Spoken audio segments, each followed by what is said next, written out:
Hello friends, तो मैं आपका स्वागत करता हूं हमारे इस लेक्चर में जिसमें हम पढ़ रहे हैं यूपीपीएससी का फुल सिलेबस। और ये हमारे यूपीपीएससी के सिलेबस का 17 पार्ट है इंफ्रास्ट्रक्चर प्लानिंग।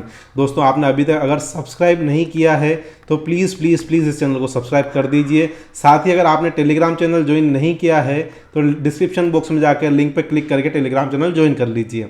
इंफ्रास्ट्रक्चर प्लानिंग के अंदर हम पढ़ने वाले हैं water supply and sanitation, solid waste disposal management, fire service and electrification, traffic and transportation, social infrastructure. दोस्तों वीडियो थोड़ा सा लंबा होने वाला है क्योंकि आप ही की डिमांड पर मैं पूरे के पूरे वीडियो बना रहा हूँ, टॉपिक वाइज वीडियो नहीं बना रहा हूँ। बाद में मुझे टाइम मिलेगा तो मैं टॉपिक वाइज भी इनको कट करके अपलोड कर दूंगा, लेकिन अभी आप लोगों के लिए मुझे कोर्स कंप्लीट कराना है तो मैं लंबे वीडियो बना रहा हूँ। तो प्लीज़ आप वीडियो एंड तक देखें। आइए स्टार्ट करते हैं infrastructure planning. Infrastructure is the systematic and comprehensive process that involves the identification, design and development of physical and organizational structure and facilities to support the functioning and growth of communities, regions or nation. Effective infrastructure planning is essential for sustainable development, economic growth and well-being of population. देखिए, infrastructure से आप क्या समझते हैं? जैसे ये मेरी city है ना, अब सिटी के अंदर जो जो भी चीज़ें आ रही है, भले ही वो वाटर सप्लाई सिस्टम हो, आपका इलेक्ट्रिसिटी सप्लाई सिस्टम हो, है ना, रोड नेटवर्क हो, ठीक है, स्कूल नेटवर्क हो, गवर्नमेंट बिल्डिंग्स हो, तो ये सब किसके अंदर आते हैं? इंफ्रास्ट्रक्चर के अंदर। अगर ये प्रॉपरली वेल ऑर्गेनाइजेशन तरीके से अगर सिटी के अंदर उपस्थित हैं तो इससे क्या होगा कि ओवरऑल एक सस्टेनेबल डेवलपमेंट को बढ़ावा मिलता है, सिटी की इकोनॉमिक ग्रोथ होती है, साथ ही पॉपुलेशन के वेलबींग में भी ये काम करता है। Hierarchy components and consideration in infrastructure planning. अब इंफ्रास्ट्रक्चर प्लानिंग के अंदर क्या क्या की कंपोनेंट्स है और क्या क्या हमें कंसिडरेशन लेने पड़ेंगे उसके बारे में जानते हैं। पहला होता है need assessment. Identify requirement, assess the current and future needs of the population, business and institution. तो सबसे पहले एज अ टाउन प्लानर हमें ये आइडेंटिफाई करना पड़ता है कि जो आपकी पॉपुलेशन है उसकी फ्यूचर नीड्स क्या हैं, है ना, पॉपुलेशन बिजनेस की फ्यूचर नीड्स क्या हैं, इंस्टीट्यूशन की फ्यूचर नीड्स क्या हैं। उसके लिए हमें अलग अलग टाइप का जो डेटा है, demographic data, economic trends, environmental factors, inform infrastructure requirement, तो इन सब डेटा को कलेक्ट करके हम एक इन्फॉर्म इंफ्रास्ट्रक्चर रिक्वायरमेंट्स को डेवलप कर सकते हैं कि हमें इन पर्टिकुलर चीज़ों की ज़रूरत है। जैसे मैं बार बार आपको एग्जांपल देता हूं कि एक कोई सर्कल है या चौराहा है, वहां पर आपको बार बार जो है कंजेशन, है ना, CON कंजेशन आपको देखने को मिलता है। कंजेशन मतलब जाम कंडीशन, है ना। अगर आपके वहाँ पर बहुत ज़्यादा जाम लग रहा है तो वहाँ पर हमें किस चीज़ की, क्या हमें वहाँ पर एक फ्लाईओवर की ज़रूरत है, तो उसके लिए आप अलग अलग डेटा वहाँ से कलेक्ट करते हैं। उसके बाद डिसाइड करते हैं कि हमें वहाँ पर फ्लाईओवर की ज़रूरत है या नहीं है। Sectoral planning, transportation infrastructure plan, हमें रोड के लिए, ब्रिज के लिए, पब्लिक ट्रांसपोर्ट सिस्टम के लिए, एयरपोर्ट के लिए, पोर्ट्स के लिए प्लान करना पड़ेगा। यूटिलिटीज़ के लिए अलग से प्लान करना पड़ेगा, जिसमें वाटर सप्लाई, वेस्ट वाटर का ट्रीटमेंट, इलेक्ट्रिसिटी सप्लाई। और पहले के टाइम पे जो है टेलीकम्युनिकेशन को भी एक तरह से हम यूटिलिटीज़ में काउंट करते थे, क्योंकि आपने देखा होगा कि पहले मोबाइल नहीं थे, तब खंबे के थ्रू, वायर के थ्रू वो जाता था, है ना। फिर सोशल इंफ्रास्ट्रक्चर, जिसमें स्कूल हो गया, हॉस्पिटल हो गए, कम्युनिटी सेंटर्स हो गए। फिर एनवायरमेंटल इंफ्रास्ट्रक्चर, जिसके अंदर वेस्ट मैनेजमेंट हो गया, पार्क हो गए, ग्रीन स्पेसेस हो गए। तो इन सब की हमें सेक्टर वाइज प्लानिंग करनी पड़ेगी कि हमें ट्रांसपोर्टेशन के लिए अलग इंफ्रास्ट्रक्चर देना पड़ेगा, यूटिलिटीज़ के लिए अलग इंफ्रास्ट्रक्चर देना पड़ेगा, सोशल इंफ्रास्ट्रक्चर अलग से क्रिएट करना पड़ेगा, एनवायरमेंटल इंफ्रास्ट्रक्चर अलग से क्रिएट करना पड़ेगा, है ना। Land use zoning integration, coordinate with urban planning, align infrastructure plan with land use zoning and regulation. तो जो भी आपके लैंड यूज है, एग्रीकल्चर है, कमर्शियल है, उसके अकॉर्डिंग आपका जो इंफ्रास्ट्रक्चर प्लान है वो उससे अलाइन होना चाहिए। Smart growth strategy promote sustainable and compact development to optimize infrastructure use. तो हमें सस्टेनेबल और कॉम्पैक्ट डेवलपमेंट, मतलब एक ही एरिया में, जैसे ना मिक्स यूज डेवलपमेंट, आजकल मैंने आपको कई बार बताया कि जैसे आजकल क्या हो गया कि मल्टी स्टोरी हो गई, नीचे की साइड मल्टी स्टोरी में अलग अलग शॉप्स होती है, वो एक मार्केट हो जाता है, पास में एक मार्केट होता है, तो वो वॉकिंग डिस्टेंस पर लोग, मतलब लोग यहाँ पर रह भी रहे हैं, बिजनेस भी कर रहे हैं, और पास ही में वॉकिंग डिस्टेंस पर ही मार्केट है, तो वहाँ से वो खरीदारी भी करते हैं। तो इस टाइप से हमें जो चीज़ों को ऑप्टिमाइज वे में यूज़ करना है। Environmental impact assessment, consideration of sustainability, assess the environmental impact of propose infrastructure project. जो भी इंफ्रास्ट्रक्चर प्रोजेक्ट किए गए हैं, जैसे फ्लाईओवर हो गया, हाईवे हो गया, मेगा हाईवे हो गया, उनका एनवायरनमेंट पे क्या इम्पैक्ट आने वाला है उसका असेसमेंट बहुत ज़्यादा जरूरी है। Develop strategy to minimize negative environmental impact and enhance sustainability. तो सस्टेनेबिलिटी को बढ़ाने के लिए, मिनिमाइज एनवायरमेंटल इम्पैक्ट आने के लिए, मतलब हमें कि एनवायरनमेंट के ऊपर मिनिमम इम्पैक्ट आए, तो उसके लिए हमें अलग अलग मिटिगेशन स्ट्रेटजीज भी बनानी पड़ती है। Financial planning, cost estimation, develop accurate cost estimate for infrastructure project. जो भी इंफ्रास्ट्रक्चर प्रोजेक्ट आप लगा रहे हो, भले आप वहाँ पर आपकी सिटी के अंदर पास में जो है एक मेगा हाईवे निकाल रहे हो, कोई फ्लाईओवर आप क्रिएट कर रहे हो, तो उसकी एक्यूरेट कॉस्ट जो भी मतलब नेट NRR जो होती है ना, रेपो रेट के बेस पर आप तय कर लेते हो। Funding sources, identify potential funding source including public budget, private investment and partnership. तो आप एक फंडिंग सोर्स भी कि सेंट्रल गवर्नमेंट से आने वाला है या स्टेट गवर्नमेंट से इसका बजट आएगा या लोकल लेवल पर ही हमें इसका बजट पारित करना पड़ेगा, तो उस बेस पर आप इसका एक बजट, या कोई प्राइवेट ओनर्स जैसे गार्डन्स हो गए तो गार्डन को डेवलप करने के लिए कोई प्राइवेट ओनर्स को आप दे सकते हैं कि आप यहाँ पर आप अपना प्रमोशन कर लीजिए और साथ ही हमारे लिए पर्टिकुलर जगह है इसे पार्क के रूप में डेवलप कर दीजिए, है ना। तो इस टाइप से हम फाइनेंशियल प्लानिंग भी करते हैं। Public and stakeholder engagement, community का एंगेजमेंट बहुत ज़्यादा जरूरी होता है ना, उनकी नीड और कंसर्न, जो भी कंसर्न है उनको समझने के लिए। साथ ही साथ ट्रांसपेरेंसी बहुत ज़्यादा जरूरी है पूरे प्लानिंग प्रोसेस में, है ना। तो एक ओपन ट्रांसपेरेंसी, आजकल में भी गवर्नमेंट का जो फोकस है मैक्सिमम चीज़ें जो है वो ऑनलाइन हो गई है ना। Resilience planning, climate resilience, consider the impact of climate change infrastructure and incorporate resilience measure, है ना। तो हमें क्लाइमेट रेजिलेंस को भी मेजर करना है कि क्लाइमेट के ऊपर जो भी हम प्लानिंग कर रहे हैं, इंफ्रास्ट्रक्चर प्लानिंग कर रहे हैं, उसका क्या इम्पैक्ट आने वाला है। अडेप्टेबिलिटी, ये बहुत ज़्यादा जरूरी होता है। Design infrastructure to withstand and adapt to natural disaster and changing condition. तो हमें इस टाइप का इंफ्रास्ट्रक्चर डिजाइन करना है जो कि नेचुरल डिजास्टर के साथ खड़ा रहे और चेंजिंग कंडीशन को भी अडेप्ट करता है। जैसे आप देख रहे हो कि आज की तारीख में क्या हो रहा है कि टेम्परेचर जो है वो टाइम टू टाइम इंक्रीज होता जा रहा है ना। तो अगर आप मान लीजिए किसी ऐसे एरिया में या हिली एरिया में आप हैं तो वहाँ पर जो वेदर चेंजिंग कंडीशन है उनके साथ भी वो इंफ्रास्ट्रक्चर कहीं ना कहीं खड़ा रहे। Technology integration, smart infrastructure explore the integration of technology for efficient management and maintenance, data driven decision making, use data analytics to infrastructure planning and optimize operation. तो हमें स्मार्ट इंफ्रास्ट्रक्चर बनाना है एफिशिएंट मैनेजमेंट के साथ साथ ही data driven decision making की तरफ भी काम करना है, जिससे हम एक इंफ्रास्ट्रक्चर प्लानिंग में एक इन्फॉर्म प्लानिंग कर सकें और हमारे जो ऑपरेशन है उनको ऑप्टिमाइज कर सकें। रेगुलेटरी कंप्लायंस, देखिए क्या होता है, हर एक एरिया के अलग अलग रूल्स एंड रेगुलेशंस होते हैं, है ना, रूल्स एंड रेगुलेशंस होते हैं। तो उस रूल्स एंड रेगुलेशंस को ध्यान में रखते हुए हमें वहाँ का लोकल, रीजनल, नेशनल रेगुलेशंस को ध्यान में रखते हुए इंफ्रास्ट्रक्चर प्लान करना है। साथ ही परमिटिंग प्रोसेस, जो भी नेसेसरी अप्रूवल्स हैं उनको भी हमें ध्यान में रखते हुए ही प्लानिंग प्रोसेस को मतलब आगे बढ़ाना है। फिर phased implementation, prioritisation, develop a phased implementation plan based on priority and urgency. तो अभी क्या पहले प्रायोरिटी पर है, क्या अर्जेंसी नीड है। मान लीजिए कि इस एरिया में एक गार्डन की बहुत ज़रूरत है, बहुत ज़्यादा ज़रूरत है, पोल्यूशन बहुत ज़्यादा हो रहा है, तो पेड़ पौधों, तो उसके अकॉर्डिंग हम प्रायोरिटी और अर्जेंसी के बेस पर हम हमारा इंफ्रास्ट्रक्चर प्रोजेक्ट को डिज़ाइन कर सकते हैं। Project sequencing, planning the order in which project will be exhausted the maximise efficiency. तो हमें इस सीक्वेंस से मतलब पहले हम ये करेंगे, फिर 2 नंबर पे जाएंगे, फिर 3 पे, है ना। तो वैसे सीक्वेंसिंग ऐसी होनी चाहिए कि हम उससे मैक्सिमाइज इफिशियंसी के साथ उसको यूज़ कर सकें। Maintenance and upkeep, life cycle planning, consider the life cycle cost for infrastructure project including maintenance and upgrades. तो उसकी लाइफ साइकिल कॉस्ट जो है ना, लाइफ साइकिल LCA जो होता है, लाइफ साइकिल कॉस्ट एनालिसिस होता है, वो हमें करना होता है। साथ ही हमें जैसे हाईवे होता है, हाईवे में क्या होता है कि हर 5 साल में उसका मेंटेनेंस करवाना पड़ता है ना।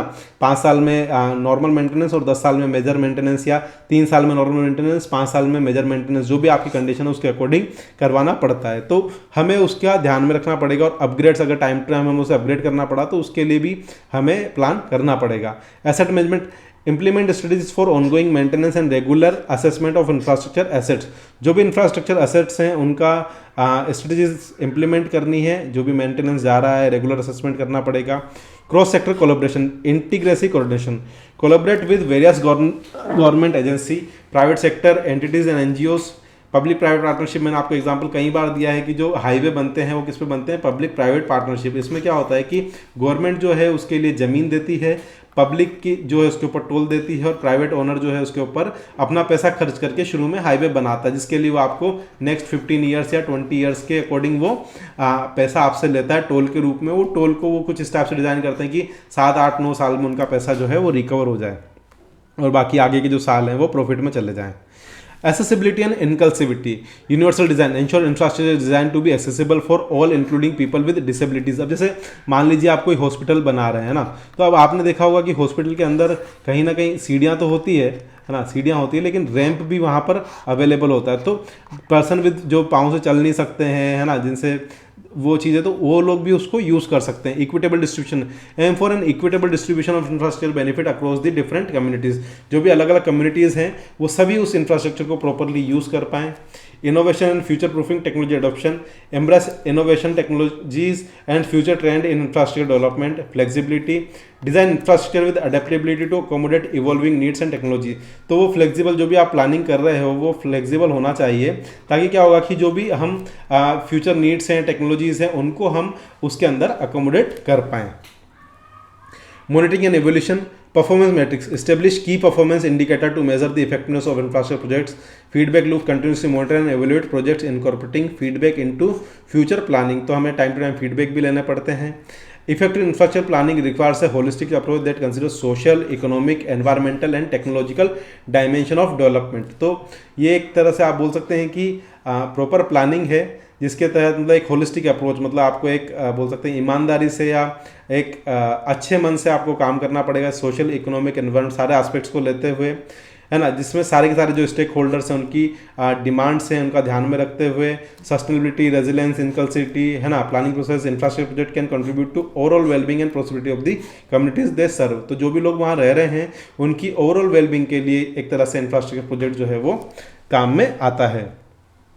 Water supply and sanitation in infrastructure planning. दोस्तों, आप अभी तक मेरा वीडियो देख रहे हैं और आपने अभी तक अगर सब्सक्राइब नहीं किया है तो प्लीज़ प्लीज़ प्लीज़ इस चैनल को सब्सक्राइब कर लीजिए। साथ ही अगर आपने टेलीग्राम चैनल ज्वाइन नहीं किया है तो आप लिंक में जो डिस्क्रिप्शन बॉक्स है वहाँ पर टेलीग्राम चैनल का लिंक है, वहाँ जाकर आप टेलीग्राम चैनल ज्वाइन कर सकते हैं। तो आइए पढ़ते हैं water supply and sanitation in infrastructure planning. तो ये बहुत एक इंपॉर्टेंट पैरामीटर होता है वाटर सप्लाई एंड सैनिटेशन, है ना। They play crucial role in ensuring public health, promoting sustainable development and enhancing the quality of life for urban and rural communities। तो water supply और सैनिटेशन का जो system है एक तरह से पब्लिक हेल्थ में बहुत बड़ा रोल करता है, सस्टेनेबल डेवलपमेंट को भी बढ़ावा देता है।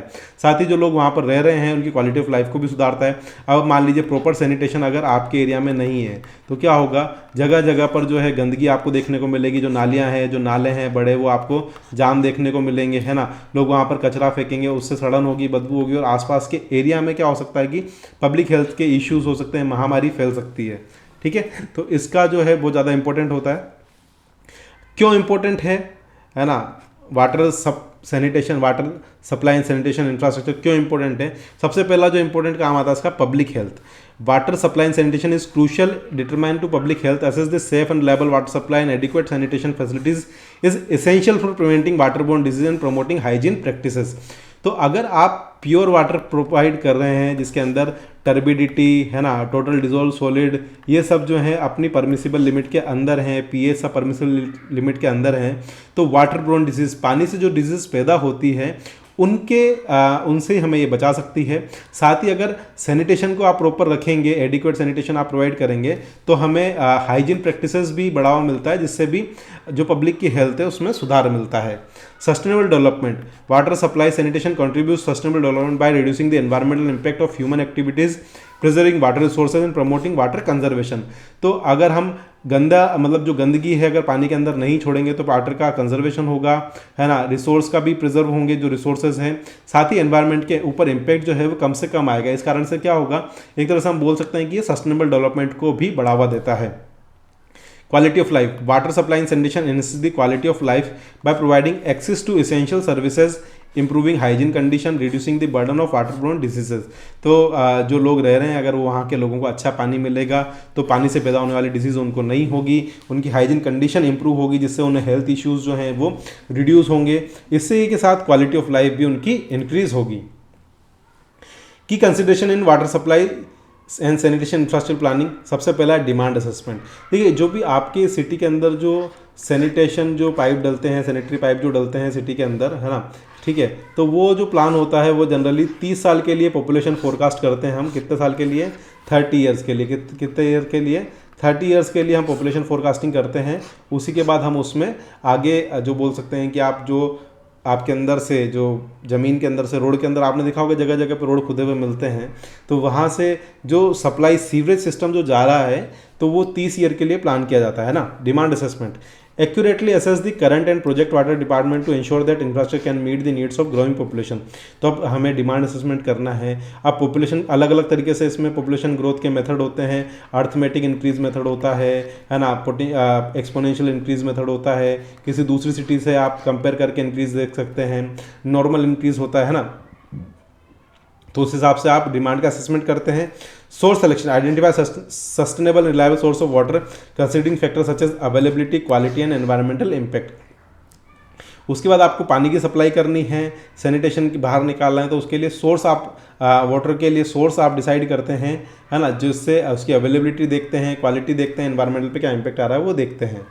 Treatment technology, choose appropriate treatment technology based on the quality of the raw water source and septic requirements for portable water. तो जो भी पीने योग्य पानी है उसी के साथ आप देखते हैं कि कैसे टेक्नोलॉजी बेस्ड हम क्वालिटी ऑफ रो वाटर को डेवलप कर सकते हैं। डिस्ट्रीब्यूशन नेटवर्क, जो पानी हम प्रोवाइड कर रहे हैं तो उसके लिए एक डिस्ट्रीब्यूशन है वो इफेक्टिव होना चाहिए। साथ ही साथ इसके अंदर जो है फायर कहीं पर हो जाता तो उसके लिए भी कहीं ना कहीं प्लानिंग इसके अंदर होनी चाहिए, है ना। और एडुकेट प्रेशर आना चाहिए, फ्लो प्रॉपर होना चाहिए डिस्ट्रीब्यूशन नेटवर्क के अंदर। पाइप जैसे वो क्या होता है, पाइप के अंदर अलग अलग नेटवर्क्स होते हैं ना, हम सिविल इंजीनियरिंग के अंदर पढ़ते हैं कि एक मेन पाइप होगा, फिर उसके अंदर अलग अलग मेथड होंगे, फिर उसकी सब ब्रांचेस होगी। Sanitation system, implement appropriate sanitation system for collection, treatment, disposal of waste water, ensuring protection of public health and the environment. तो आपने देखा होगा आपके घर के बाहर छोटी छोटी नालियाँ होती है, वो जाके एक बड़ी नाली में मिलती है, बड़ी नाली एक बड़ी पुरानी जो बंद पड़ी नदी के अंदर मिलती है, फिर वहाँ से कचरा इकट्ठा करके उसको ट्रीटमेंट के लिए ले जाया जाता है। कुछ सिटीज़ में घर टू डोर जो कचरा संग्रहण है वहाँ से भी कचरा लिया जाता है और गाड़ी आती है और वो आपके घर से कचरा संग्रहित करके चली जाती है। तो वो एक टाइप से प्रॉपर सैनिटेशन सिस्टम होता है जिसमें घर का कचरा और जो आपके जो पानी का जो वेस्ट निकल रहा है उसको सैनिटेशन सिस्टम प्रॉपर तरीके से बोल सकते हैं कि इम्प्लीमेंटेड होना चाहिए। Maintenance sustainability, develop comprehensive maintenance plan to ensure the long term functionality of water supply and sanitation infrastructure and consider sustainable financing mechanism for ongoing operation. तो उनका प्रॉपर मेंटेनेंस एंड सस्टेनेबिलिटी उनकी होनी चाहिए। ऐसा नहीं कि थोड़े दिन में ही वो खराब हो गया है ना, बार बार उसकी मेंटेनेंस की जरूरत पड़ रही है। तो जो भी आप सिस्टम वहाँ पर डेवलप कर रहे हैं उसके मेंटेनेंस कम से कम होना चाहिए और सस्टेनेबल होना चाहिए।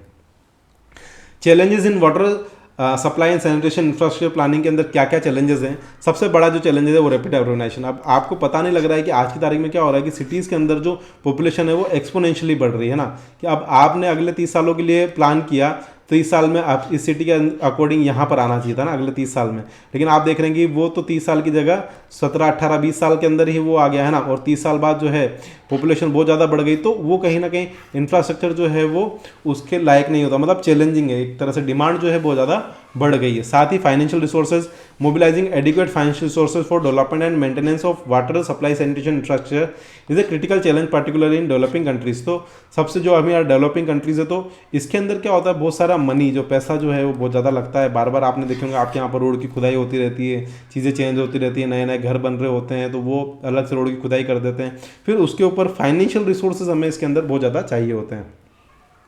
Technology selection, choosing the most appropriate and cost-effective technology for water supply and sanitation infrastructure requires careful consideration of local condition, technical expertise and maintenance capabilities। तो टेक्नोलॉजी की सिलेक्शन हमें करना पड़ेगा कि जो भी कॉस्ट इफेक्टिव टेक्नोलॉजीज आज की तारीख में चल रही है और मेंटेनेंस कैपेबिलिटी मतलब उसके अंदर लो कॉस्ट होनी चाहिए, मेंटेनेंस कम से कम लगना चाहिए, और टेक्निकल एक्सपर्टीज तो उस टाइप की चीज़ें हम सेलेक्ट करते हैं। कम्युनिटी का एंगेजमेंट आप हर चीज़ के अंदर डाल सकते हैं, कम्युनिटी है ना, जो भी आप सप्लाई चीज़ें प्रोजेक्ट कर रहे हैं तो उसमें कम्युनिटी को इन्वॉल्व करें ताकि वो एक ओनरशिप लें और उसके मेंटेनेंस में थोड़ी हेल्प करें। एनवायरमेंटल इम्पैक्ट का आप असेसमेंट कर सकते हैं कि जो भी चीज़ें आप प्लान कर रहे हैं उसके अकॉर्डिंग एनवायरमेंट के ऊपर मिनिमम इम्पैक्ट आए, वाटर पोल्यूशन में होना चाहिए और डिफॉरेस्टेशन नहीं होना चाहिए और इकोसिस्टम का डिस्ट्रप्शन भी उसके अंदर नहीं होना चाहिए। Example of innovating water supply sanitation solution, पहला है रेन वाटर हार्वेस्टिंग। आज की तारीख में गवर्नमेंट जो है वो प्लान कर रही है कि ऑलमोस्ट अब सभी घरों के आसपास या एक ग्रुप ऑफ हाउसिंग के आसपास जो है रेन वाटर हार्वेस्टिंग सिस्टम लगना चाहिए ना। जो भी मल्टी स्टोरी बन रही है उनके लिए रेन वाटर हार्वेस्टिंग सिस्टम जो है वो कंपलसरी है ना। आपको अगर आप मल्टी स्टोरी में रह रहे हैं आप देखिए वहाँ पर रेन वाटर हार्वेस्टिंग सिस्टम जरूर होगा। Rain water harvesting system collect rain water from rooftop and other surface and store in later use, reducing resilience and conventional water sources. तो जो कन्वेंशनल वाटर सोर्सेज हैं उनके ऊपर जो निर्भरता है उसको ये कम करता है। रूफ का वो पानी का वाटर होता है मतलब सिस्टम होता है उसे कलेक्ट करते हैं। आप मेरा एक लेक्चर भी है रेन वाटर हार्वेस्टिंग वाला, वो आप चेक कर सकते हैं, पूरा का पूरा आरपीएससी वाली लिस्ट में आपको मिल जाएगा। Grey water recycling, grey water lightly used waste water from sink, bath and washing machine can be treated and reuse for non portable purpose such as irrigation and toilet flushing. तो जो grey water मतलब जो lightly थोड़ा ही गंदा हुआ है बर्तन धोने में, सिंक के अंदर, बाथ के अंदर, तो उसको आप वापस स्टोर कर लेते हो और उसको थोड़ा सा सही करके और वापस से टॉयलेट फ्लशिंग के लिए, है ना, इरिगेशन पर्पस के लिए आप उसको यूज़ कर सकते हो। इसे बोलते हैं ग्रे वाटर रिसाइकलिंग। ये वर्ड याद रखना, है ना, ग्रे वाटर रिसाइकलिंग, इसके बारे में आपसे पूछा जा सकता है।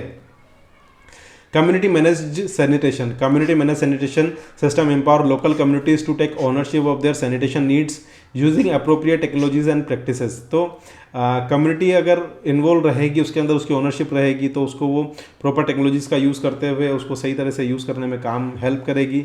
Smart water management system utilize sensor and data analytics to optimize water use, detect leaks and improve distribution efficiency. तो आजकल हम लोग स्मार्ट टेक्नोलॉजी का यूज़ करने लगे हैं कि कहाँ से इस पर्टिकुलर सिस्टम में लीकेज हो रहा है, कहाँ पर बोल सकते हैं कि जाम हो रहा है, किस कारण से ना, तो वहाँ पता लगा, कारणों का पता लगा, जल्दी से उसका सोल्यूशन दे देते हैं, तो वो सिस्टम जो है सालों सालों तक वो प्रॉपर चलता रहता है। Nature based solution such as wetland constructed ecosystem can play role in waste water treatment and water purification, providing ecological benefit and reducing reliance on conventional technologies. तो कुछ नेचर बेस्ड, जैसे जहाँ की जो ज़मीन है, वहाँ का जो नेचर है, उसके अकॉर्डिंग आप बोल सकते हैं कि उसको बेस मानकर आप वहाँ पर सोल्यूशन प्रोवाइड कर सकते हैं, जिसमें आप वाटर प्यूरिफिकेशन, इकोलॉजिकल बेनिफिट्स और कन्वेंशन टेक्नोलॉजीज है उनके ऊपर जो निर्भरता को कम कर सकते हैं। By addressing the challenges and adopting innovating solution, water supply and sanitation infrastructure planning can play a pivotal role in ensuring a sustainable and equitable future for communities around the world. तो जो भी communities है around the world, उनके ऊपर एक तरह से हम बोल सकते हैं कि एक सस्टेनेबल सॉल्यूशन की तरफ हम काम कर सकते हैं। Solid waste disposal and management system. दोस्तों, आप अभी तक अगर मेरा लेक्चर देख रहे हैं तो आपको इस लेक्चर में इंटरेस्ट आ रहा है और आपने अभी तक अगर सब्सक्राइब नहीं किया है तो प्लीज़ प्लीज़ प्लीज़ इस चैनल को सब्सक्राइब कर दीजिए, ताकि मुझे ऐसे ही मोटिवेशन मिलता रहे और मैं आप लोगों के लिए आगे से आगे काम करता रहूं। साथ ही अगर आपने टेलीग्राम चैनल ज्वाइन नहीं किया है तो आप टेलीग्राम चैनल भी ज्वाइन कर लीजिए, ताकि जब भी मैं वीडियो अपडेट करूँ तो आपको वहाँ पर फटाफट से नोटिफिकेशन मिल जाए और आप जल्दी से इस वीडियो को देख लें। तो आइए पढ़ते हैं solid waste disposal and management system. Solid waste disposal and management system is a crucial aspect of urban planning and environmental protection. It involves the collection, treatment, disposal of solid waste generated from various sources including household, commercial establishment, industrial activities. तो जो भी solid waste, सूखा कचरा, गीला कचरा, solid waste जो भी generate होता है, भले ही वो घरों से जनरेट हो, भले ही वो किसी कमर्शियल बिल्डिंग से जनरेट हो, भले ही वो इंडस्ट्रियल एक्टिविटीज़ से जनरेट हो, तो उसको कलेक्ट करना, उसको ट्रीट करना, है ना, उसके बारे में हमें पढ़ना है। तो essential for preventing environmental pollution, protecting public health and promoting sustainable practice. तो सस्टेनेबल प्रैक्टिस पब्लिक की हेल्थ को रिड्यूस करते हुए ये बहुत ज़्यादा जरूरी है। तो आइए जानते हैं क्या क्या की स्टेप्स हैं। पहला होता है waste generation reduction. Minimize the waste generation at the source by promoting reuse, recycle and composting initiatives. तो जो भी रिसाइकल जो वेस्ट है उसको आप, जैसे प्लास्टिक वेस्ट है, प्लास्टिक वेस्ट को आप वापस बार बार रिसाइकल करके रीयूज़ कर सकते हैं। तो ऐसे ही कुछ वेस्ट जनरेशन जो है उसको हम पहले ही कम कर दे तो हमें उसका ट्रीटमेंट कम करना पड़ेगा। फिर waste segregation, separate waste streams at source such as recyclable, organic waste, hazardous waste, फिर efficient treatment and disposal। अब आपके घरों के आसपास जो गाड़ी आती होगी वहाँ दो बॉक्स बने होते हैं, गीला कचरा, सूखा कचरा, फिर एक छोटा बॉक्स और लगा होता है कि बायोमेडिकल वेस्ट। तो अगर आप स्टार्टिंग सोर्स पे ही उसको सेपरेट कर लेंगे तो हमें उसको ट्रीटमेंट करने में आसानी होगी। वेस्ट कलेक्शन, है ना, collect segregated waste from different source using appropriate collection method and vehicles. तो आजकल तो डोर टू डोर सेक्शन चला हुआ है। साथ ही क्या करते हैं कि हर एक एरिया में एक बड़ा सा डस्टबिन लगा देते हैं, उसमें भी दो पार्ट होते हैं, एक में गीला कचरा, एक में सूखा कचरा। तो हर दूसरे दिन गाड़ी आके वहाँ से कचरा कलेक्ट कर लेती है। Waste transportation, transport collected waste to designated treatment and disposal facility in a safe and efficient manner. तो हमें वेस्ट का ट्रांसपोर्टेशन भी जो है, जो हमने वेस्ट कलेक्ट किया है उसको सेफ और इफिशिएंट मैनर से जहाँ पर उसका ट्रीटमेंट प्लांट है वहाँ पर ले जाना पड़ेगा। Treat waste stream according to their characteristics such as recycling, composting, incineration, minimize impact and recover valuable resources। तो जो भी वेस्ट है अब उसको हमें क्या करना है, या तो हम जैसे सूखा वेस्ट है, प्लास्टिक वेस्ट है, कागज का वेस्ट है तो रिसाइकल कर सकते हैं। गीला वेस्ट है, पेड़ पौधों का, सब्जियों का वेस्ट है तो कंपोस्टिंग, हम उससे कंपोस्ट जनरेट कर सकते हैं, मतलब खाद जनरेट कर सकते हैं। और जो बिल्कुल खराब वेस्ट है उसको हम जला सकते हैं वायु की अनुपस्थिति में, तो इसको बोलते हैं इंसर्नेशन। इससे हम क्या कर देंगे कि उन सब कचरे का एनवायरमेंटल के ऊपर जो इम्पैक्ट आ रहा है उसको मिनिमम कर सकते हैं।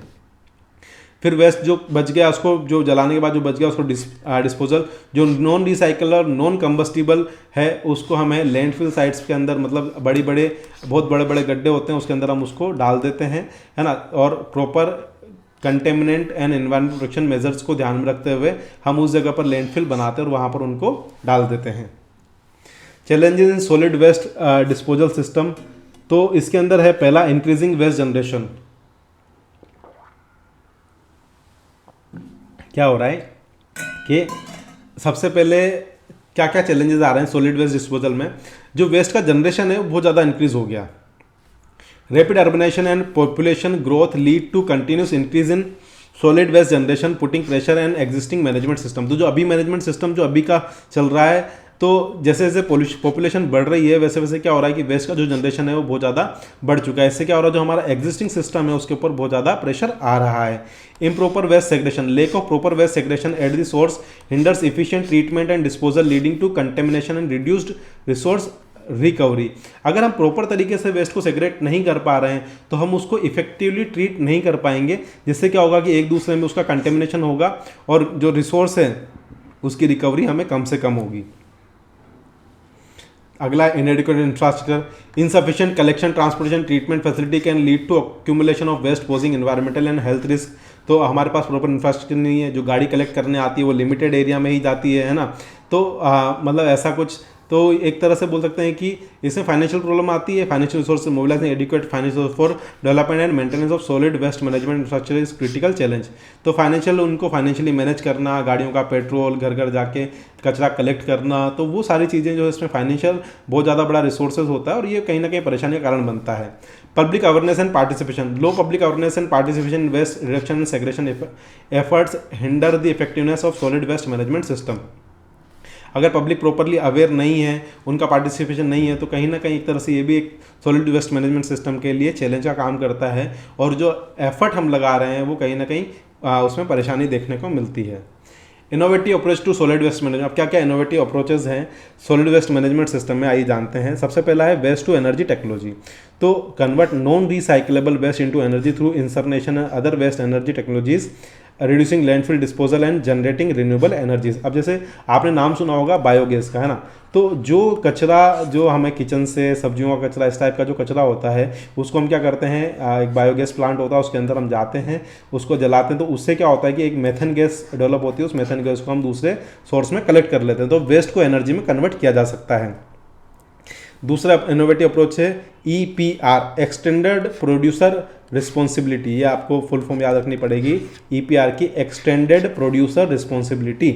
Hold producer responsible for the end of life management of their product encouraging them to design for recyclability and reduce their environmental footprint. तो जो स्टार्टिंग में जो व्यक्ति इसको बना रहा है उसकी ही जिम्मेदारी होनी चाहिए कि आप ही इसके लिए एक एंड प्रोडक्ट को एनवायरमेंटल फुटप्रिंट कम से कम हो और एनवायरमेंटल जो बोलते कार्बन का इमिशन कम से कम हो, इस टाइप्स का आप एक कुछ तरीका डेवलप कीजिए, है ना, जिससे हम जो आपका प्रोडक्ट है उसको रिसाइकल कर पाएँ।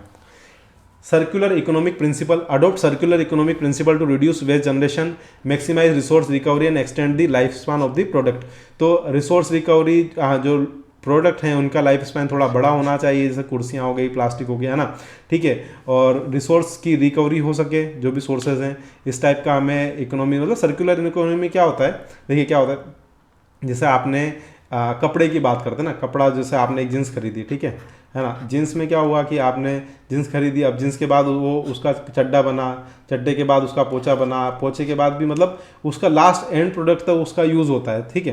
तो या फिर आप प्लास्टिक का एग्जांपल ले सकते हैं कि आपने कुर्सी बनाई, कुर्सी के बाद उसका टूट गया, है ना, कुर्सी फिर वो वापस उसको ले गया, वहाँ से उन्होंने प्लास्टिक पिघलाया, प्लास्टिक पिघला के वापस जो है प्लास्टिक कुर्सी के सप्लायर को दिया, तो वो एक रिसाइकल इकोनॉमी बन जाती है ना, सर्कुलर इकोनॉमी बन जाती है। Community based solid waste manage, empower local communities to manage their waste through training, provision और resources and incentive for waste reduction and segregation. तो हम कम्युनिटी में कुछ इस टाइप से अवेयरनेस प्रोग्राम उनकी ट्रेनिंग सेशन प्रोवाइड कर सकते हैं कि आप जो है इस पर्टिकुलर एरिया में हैं तो आपको या तो घरों के बाहर आके, जब आपके घर बाहर गाड़ी आएगी तो ये आप वहाँ पर डालेंगे, या कुछ पर्टिकुलर सोर्सेज हैं वहीं पर आप कचरा डालेंगे, तो इस टाइप से उन्हें हम ट्रेन कर सकते हैं। Advance waste treatment technology, explore the implement advance waste treatment technologies such as anaerobic digestion and bioremediation to improve waste processing efficiency and reduce environmental impact. तो एनवायरमेंटल जो टेक्नोलॉजीज जैसे एनारोबिक मतलब वायु की अनुपस्थिति में उसको जलाना, है ना, बायो रिमिडेशन बायोलॉजिकली जो भी यूज़ हो सकता है उसको यूज़ करना, है ना, इस टाइप से हम क्या कर सकते हैं कि वेस्ट को इफ़िशिएंटली प्रोसेस कर सकते हैं और उसका एनवायरनमेंट पे जो इम्पैक्ट आ रहा है उसको कम से कम कर सकते हैं। Effective solid waste disposal and management requires a comprehensive approach that encompass water waste reduction, proper segregation, efficient collection and transportation, appropriate treatment and responsible disposal. By addressing the challenges and adopting innovative approach, cities and communities can move towards more sustainable and environmental responsible solid waste management practice. तो हम जो challenges हैं, जो new techniques हैं, उनको मतलब challenges को address करते हुए, जो न्यू टेक्निक्स के उनको अडोप्ट करते हुए, इन्वायरमेंट के प्रति एक रिस्पॉन्सिबल बिहेवियर को शो करते हुए हम लोग जो हैं एक तरीके से अच्छे तरीके से काम कर सकते हैं। किसकी तरफ? आपका वेस्ट मैनेजमेंट की तरफ, है ना। तो नेक्स्ट टॉपिक है हमारा फायर सर्विस एंड इलेक्ट्रिफिकेशन। में वापस आपको एक ही चीज़ बोलूँगा, अगर आपने सब्सक्राइब नहीं किया है और आप मेरा वीडियो यहाँ तक देख रहे हैं तो बहुत अच्छी बात है, तो एक सब्सक्राइब तो बनता है। प्लीज़ प्लीज़ भाइयों सब्सक्राइब कर दीजिए, इससे मुझे मोटिवेशन मिलता है। साथ ही अगर आपको रेगुलर अपडेट चाहिए तो आप टेलीग्राम चैनल जो है ज्वाइन कर सकते हैं, डिस्क्रिप्शन बॉक्स में उसका लिंक है। तो अब बात करते हैं फायर सर्विस और इलेक्ट्रिफिकेशन की। Fire service or electrification are crucial component of urban infrastructure planning and public safety. Both play vital role in ensuring a well-being of communities and reducing the risk of fire incidents. तो fire services जो हैं उससे fire incidents होते हैं, कई बार hazard condition हो जाती है, बहुत सारे व्यक्तियों की डेथ हो जाती है ना। तो कुछ की कंसिडरेशन है फायर सर्विस में इलेक्ट्रिफिकेशन के इंफ्रास्ट्रक्चर प्लानिंग में, आइए जानते हैं। Fire services, fire station placement, identify strategic location for station to ensure quick response times to incidents. अब आपको सिटी के अंदर ऐसी लोकेशन फाइंड आउट करनी है जहां पर फटाफट उस जगह से जो फायर ब्रिगेड है वो फटाफट किसी भी कोने में अगर आग लगी है तो वहां पर वो फटाफट पहुंच जाए। कंसिडर जैसे पॉपुलेशन डेंसिटी, जहां पर इसके हाई रिस्क एरियाज़ हैं, है ना, और मेजर रोड्स का उन पर एक्सेस होना चाहिए। तो इस टाइप से हम इन चीज़ों को कंसिडर कर सकते हैं। Equipment and technology, fire station with modern fire fighting equipment, fire engines, specialized vehicles होते हैं, एडवांस कम्युनिकेशन उनका सिस्टम होता है ना। Integrate technology for early detection of fire such as fire alarm and sensors. तो जहाँ पर भी फायर लगने की संभावना है तो कुछ ऐसे टेक्नोलॉजी जिससे अर्ली डिटेक्ट हमें पता लग जाए कि हाँ आग लगने की संभावना है। फायर अलार्म्स होते हैं, कुछ सेंसर्स होते हैं, उनका हम यूज़ कर सकते हैं, टेक्नोलॉजी का यूज़ कर सकते हैं। Training and capacity building, conduct regular training of fire fighters and handling various type of emergency including fires. कुछ हैजार्ड मटेरियल का इंसिडेंट हो जाता है, कुछ रेस्क्यू ऑपरेशन होता है, तो टाइम टू टाइम ट्रेनिंग होनी चाहिए। कॉलेज के अंदर भी गवर्नमेंट ने आजकल जो है कॉलेजेस के जो है ना उसके अंदर भी ये ट्रेनिंग कंपलसरी कर दी है। Develop special team for specific scenario such as urban search and rescue, wild fire response. तो अर्बन एरिया में या वाइल्ड लाइफ, कई बार जैसे आपने सुना होगा रिसेंटली कि अमेजोन के जंगलों में जो है वाइल्ड फायर फैल गई है ना। वाइल्ड फायर जो है बहुत ज़्यादा वहाँ के जो हैबिटेट्स हैं, जो जानवर रह रहे हैं, उनके लिए बहुत ज़्यादा नुकसान पहुँचाती है। तो उसके लिए भी हमें कुछ स्पेशलाइज्ड सिनेरियो डेवलप करने पड़ेंगे, कुछ अलग अलग जगह पर सेंसर लगाने पड़ेंगे, ठीक है। Collaboration and mutual aid, establish collaboration agreement with neighbouring for mutual aid in case of large scale emergency. आप अपने पड़ोसी सिटी हैं, पड़ोसी एरिया हैं, उससे भी आप जो है कोलैबोरेट करके रखें। अगर मान लीजिए कोई लार्ज स्केल की इमरजेंसी, वैसे बहुत कम चांसेस होते हैं लेकिन कभी पड़ जाती है, तो वो भी फटाफट उस पर रिस्पॉन्स करके वहाँ पर आ जाए। Participate in regional and national fire fighting network for source sharing and coordination.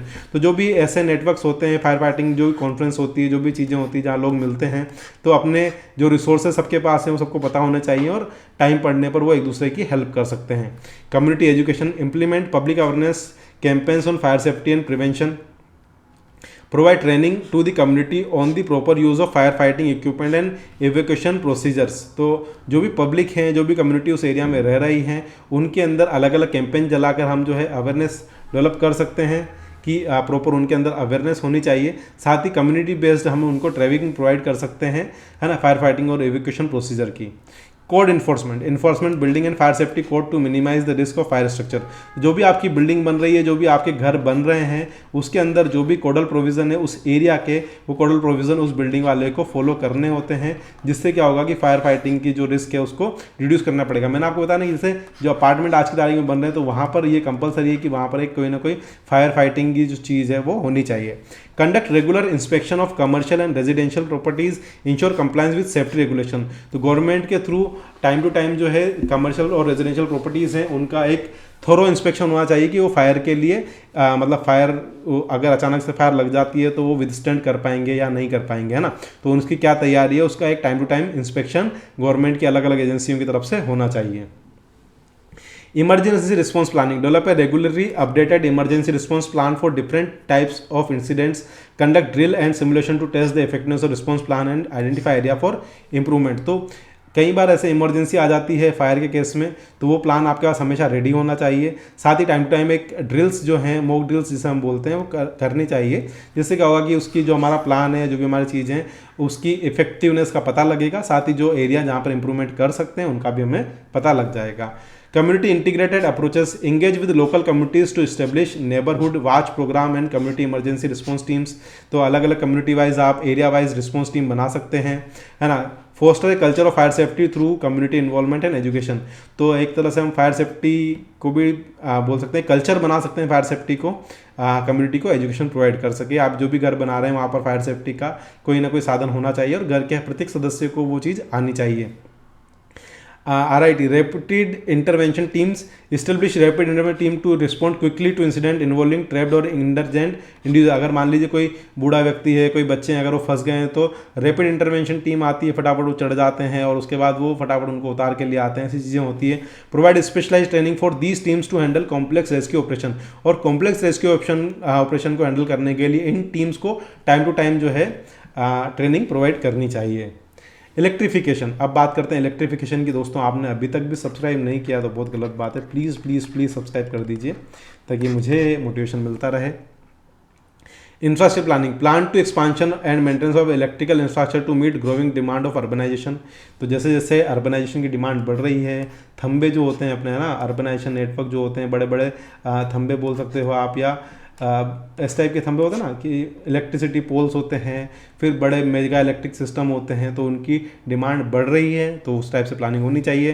Consider the integration of smart grids for efficient energy distribution and management. तो स्मार्ट ग्रिड्स जो आजकल आपने देखे होंगे कि बड़े बड़े बिजली के पूरे एक सिस्टम होता है, ग्रिड सिस्टम, तो वो हमें इंटीग्रेट करने पड़ेंगे सिटी के अंदर।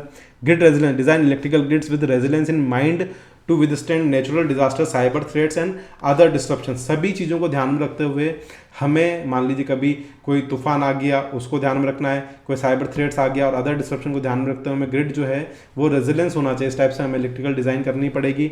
Implement redundancy measures to ensure continuous power supply in critical area. तो हमें मेजर्स करना पड़ेगा, इंश्योर करना पड़ेगा कंटिन्यूस पावर सप्लाई का जो भी क्रिटिकल एरियाज है वहाँ पर। Renewable energy integration. Promote the integration of renewable energy sources such as solar, wind power into electrical grid. तो जो सोलर एनर्जी है, आपने देखा होगा छतों के ऊपर आजकल सोलर पावर, सोलर जो सिस्टम लगा हुआ है जिसके थ्रू सोलर की किरणें आती है, वहाँ से इलेक्ट्रिसिटी जनरेट होती है, उसको गवर्नमेंट लेती है, फिर गवर्नमेंट आपको सप्लाई करती है। तो वो आपसे जैसे 3 रुपये में खरीदती है और 7 रुपये में आपको सप्लाई करती है ना, ऐसा कुछ सिस्टम होता है। तो वो आपका बिजली का जो बिल है उससे कम हो जाता है। Develop policies to incentivize the use of clean and sustainable energy. अगर आप इस टाइप की एनर्जी यूज़ कर रहे हैं कि आप खुद के घर पर ही जो बोल सकते हैं कि सोलर सिस्टम है उससे इलेक्ट्रिसिटी जनरेट कर रहे हैं और वापस उसी से, तो आपका इस टाइप में हम क्या करते हैं, सोलर सिस्टम जो है वो उसके लिए हम लोग इंसेंटिव दे सकते हैं, सस्ते में वो चीज़ें प्रोवाइड कर सकते हैं। Electrified transportation. Plan the electrification.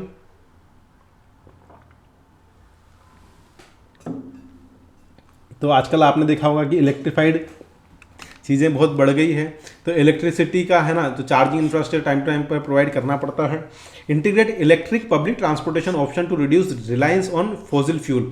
तो आजकल पब्लिक ट्रांसपोर्टेशन सिस्टम में भी अब जो है गवर्नमेंट ऑफ इंडिया जो है इलेक्ट्रिक बसेस की तरफ काम कर रही है ना। यूपी सरकार ने अभी बताया था कि 2100 जो है इलेक्ट्रिक बसेस का ऑर्डर दिया था, है ना, ओलेक्ट्रा ग्रीन कंपनी को। तो फॉसिल फ्यूल जो है जो खत्म होने वाला उस फ्यूल के ऊपर डिपेंडेंसी हमें कम करनी है। Energy efficiency programme, implement energy efficiency programme to reduce overall energy consumption, है ना। इस टाइप से जैसे CFL गवर्नमेंट जो है आपको पता है कि CFL प्रोवाइड करती है, बल्ब प्रोवाइड करती है, ताकि आप जो है कम से कम एनर्जी जो है उसको यूज़ कर पाएँ। Encourage the use of energy efficient appliances, lighting and building design. मैंने बताया ना आपको, जो भी एनर्जी एफिशिएंट 5 स्टार रेटिंग वाले अप्लायंसेज आते हैं, फ्रिज आते हैं, AC आते हैं, लाइटिंग आपकी ऐसी होनी चाहिए कि वहाँ पर एनर्जी एफिशिएंट हो सके, बिल्डिंग की डिज़ाइन आपकी ऐसी होनी चाहिए। Emergency power system ensure critical facilities such as hospital and emergency services have reliable emergency power system in case of grid failures। तो ग्रिड फेलियर के सिस्टम मतलब अब मान लीजिए किसी कारण से ग्रिड फेलियर हो जाता है तो जो हॉस्पिटल हैं, जो इमरजेंसी सर्विसेज हैं, वहाँ पर कहीं ना कहीं ये एक इमरजेंसी पावर सिस्टम अवेलेबल होना चाहिए। क्योंकि कई बार क्या होता है, जैसे जो ICU में होते हैं वहाँ पर उनको बहुत ज़्यादा ये जरूरत पड़ती है। Consider the installation of backup generator and energy store solution. Backup generator in area में हमें प्रोवाइड करने पड़ेंगे, एनर्जी सॉल्यूशन हमें प्रोवाइड करने पड़ेंगे। Electrical safety standards, enforce electrical safety standards for building electrical installation and appliances. तो जो भी मटेरियल आप यूज़ कर रहे हैं वो क्वालिटी मटेरियल होना चाहिए, है ना, उनका इंस्टॉलेशन प्रॉपर तरीके से होना चाहिए। Conduct regular inspection to identify address potential electrical hazards. अगर मान लीजिए किसी कारण से इलेक्ट्रिसिटी फेलियर होता है, जैसे मेजर जो आग लगती है ना फायर की, अगर मैं बात करूँ तो वो किस कारण से लगती है, बोलते हैं ना शॉर्ट सर्किट हो गया, किस कारण से लगती है कि भैया हमारे यहाँ पर क्या हो गया, शॉर्ट सर्किट हो गया। अब शॉर्ट सर्किट के कारण आग लग रही है तो वो कहीं ना कहीं परेशानी का कारण बनती है। Smart building technology, promote the use of smart building technology for energy management and efficiency, implement automated system for lightning, heating and cooling to optimize energy usages, है ना। तो एनर्जी यूजेस हमें ऑप्टिमाइज यूज़ करने हैं, जिससे हम मतलब बोल सकते हैं कि आपकी खिड़कियाँ, लाइटिंग सिस्टम ऐसा होना चाहिए, हीटिंग सिस्टम ऐसा होना चाहिए कि जो भी सन का यूज़ कर सकते हो आप, है ना। इस टाइप की हमें बिल्डिंग टेक्नोलॉजी ध्यान रखनी पड़ेगी, है ना। आजकल हम ऐसा जैसे सन जैसे चलता है उसके बेस पर आजकल घर बनाते हैं ना, हम सिविल इंजीनियरिंग में पढ़ते हैं। Public awareness, educate public and electrical safety practice to reduce the risk of electrical accidents. तो लोगों को हमें अवेयरनेस देनी पड़ेगी कि इन कारणों से शॉर्ट सर्किट होता है, इससे ऐसे बचा जाए, इन चीज़ों का हमें ध्यान रखना पड़ेगा। Provide guideline for safe electrical practice for residential and commercial users. तो जो भी रेजिडेंशियल और कमर्शियल यूजर्स हैं उनके लिए कुछ सेफ इलेक्ट्रिकल प्रैक्टिस होनी चाहिए। Grid modernization, invest in grid modernization initiative to enhance the efficiency, reliability and flexibility of electrical grid. अब इलेक्ट्रिकल ग्रिड जहाँ पर जाल फैला हुआ है, जहाँ पर पावर जैसे ना पावर सिस्टम है हमारा, तो वहाँ पर हमें टाइम टू टाइम अपडेट करना पड़ेगा। ऐसा नहीं कि पुराने डर्रे पर ही चला हो, किसी भी दिन फेल हो जाएगा तो पूरी सिटी को वहाँ पर रुकना पड़ेगा। Integrate advanced technology such as sensor and real time monitoring for better grid management. तो हम अलग अलग sensors, real time monitoring systems और बेटर ग्रिड मैनेजमेंट के लिए जो एडवांस टेक्नोलॉजीज़ हैं, इंटीग्रेटेड टेक्नोलॉजीज है, उनका यूज़ कर सकते हैं। Regulatory framework, establish and enforce regulation related to electrical infrastructure and safety. जो भी इलेक्ट्रिकल इंफ्रास्ट्रक्चर है, जो भी सेफ्टी है, उसको ध्यान में रखते हुए हम जो रेगुलेशन को फॉलो करना पड़ेगा। Regular review and update regulation to address emerging challenge and technology.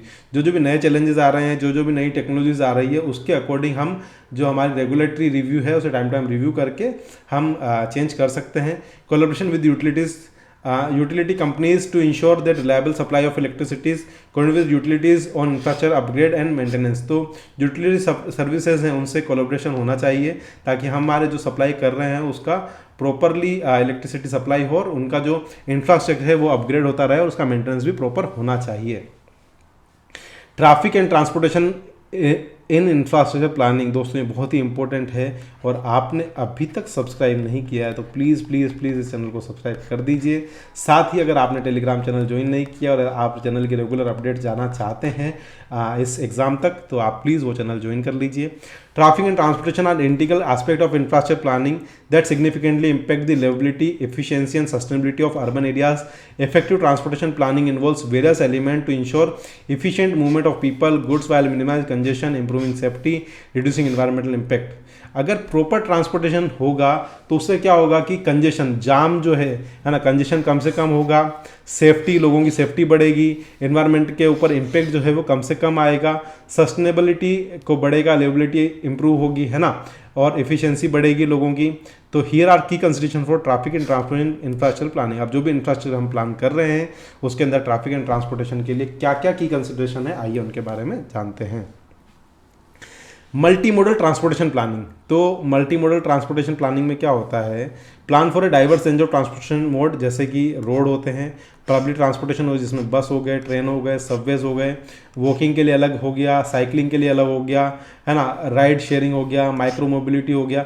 इस टाइप की चीज़ों को हमें, सारे जो मोड्स हैं उनको हमें क्या करना पड़ेगा, इंटीग्रेट पड़ेगा। मतलब एक ही सड़क है, अब इसी सड़क में साइड में क्या है, आपने साइकिल बाइसिकल लेन प्रोवाइड कर दी, बीच में आपने BRTS जो बस रैपिड ट्रांजिट सिस्टम है, BRTS है ना, बस रैपिड ट्रांजिट सिस्टम के लिए लेन प्रोवाइड कर दी, यहाँ पर आपने लेन प्रोवाइड कर दी, ठीक है। फिर इनकी सीमलेस कनेक्टिविटी होनी चाहिए, है ना, स्मूथ ट्रांजिशन होना चाहिए, different mode of transportation to encourage multi modal travel. अब क्या होगा, आप घर से निकले, घर से निकलते ही पास में 100 मीटर 200 मीटर दूर जाते ही आपको कोई रिक्शा वाला मिल जाएगा, रिक्शा वाला आपको मेट्रो स्टेशन छोड़ देगा, मेट्रो स्टेशन से आप वापस दूसरे मेट्रो स्टेशन उतरेंगे, वहाँ नीचे रिक्शा वाला होगा, वो आपको आपके ऑफिस छोड़ देगा। तो एक स्मूथ ट्रांजिशन होना चाहिए। Traffic management and congestion mitigation, तो ट्रैफिक जो बढ़ रहा है उसको मैनेज करना है और जाम को हमें रिड्यूस करना है। इसके लिए traffic flow optimisation, implement intelligent transportation system, ITS for traffic signal coordination, real time traffic monitoring and congestion management. तो जाम को मैनेजमेंट के लिए रियल टाइम ट्रैफिक को मॉनिटर करना पड़ेगा, उसके अकॉर्डिंग जो हमारी लाल बत्ती सिग्नल है वो उस तरह से काम करे। कंजेशन प्राइसिंग, अब कंजेशन प्राइसिंग का मतलब क्या होता है, देखिए समझना, जैसे सुबह सुबह दिन के दौरान क्या होता है कि एक सिटी का कोई पर्टिकुलर एरिया है, सिटी का मेन एरिया है जहाँ पर लोग बहुत ज़्यादा जाते हैं, जैसे मान लीजिए मेन मार्केट है, वहाँ पर आप कंजेशन के अकॉर्डिंग, जैसे पीक आवर है सुबह मान लीजिए 10 बजे से लेके 12 बजे तक बहुत ज़्यादा रश रहता है, तो उस टाइम पर आप वहाँ पर प्राइस को इंक्रीज़ कर सकते हैं ना। 4 बजे से रात को 8 बजे तक बहुत ज़्यादा रश रहता है, तो वहाँ पर जो पार्किंग प्राइसेज है उसको 40 रुपये, 50 रुपये, 100 रुपये आप कर सकते हैं। नॉर्मल टाइम में पार्किंग प्राइसेज जो हैं आप 20 रुपये 30 रुपये कर सकते हैं। तो एक तरह से ये क्या होता है, पीक आवर ट्रैफिक को रिड्यूस करने में काम आएगा और अल्टरनेटिव ट्रांसपोर्टेशन ऑप्शन में काम लेगा कि लोग जो है 100 रुपये बोलेंगे यार पार्किंग के लग जाएंगे, इससे बढ़िया तो 50 रुपये में ऑटो में जाएंगे, 50 रुपये में ऑटो में आएंगे, आराम से पेट्रोल भी नहीं जलेगा। तो इस टाइप से आप कंजेशन प्राइसिंग करके लोगों को डिमोटिवेट भी कर सकते हैं।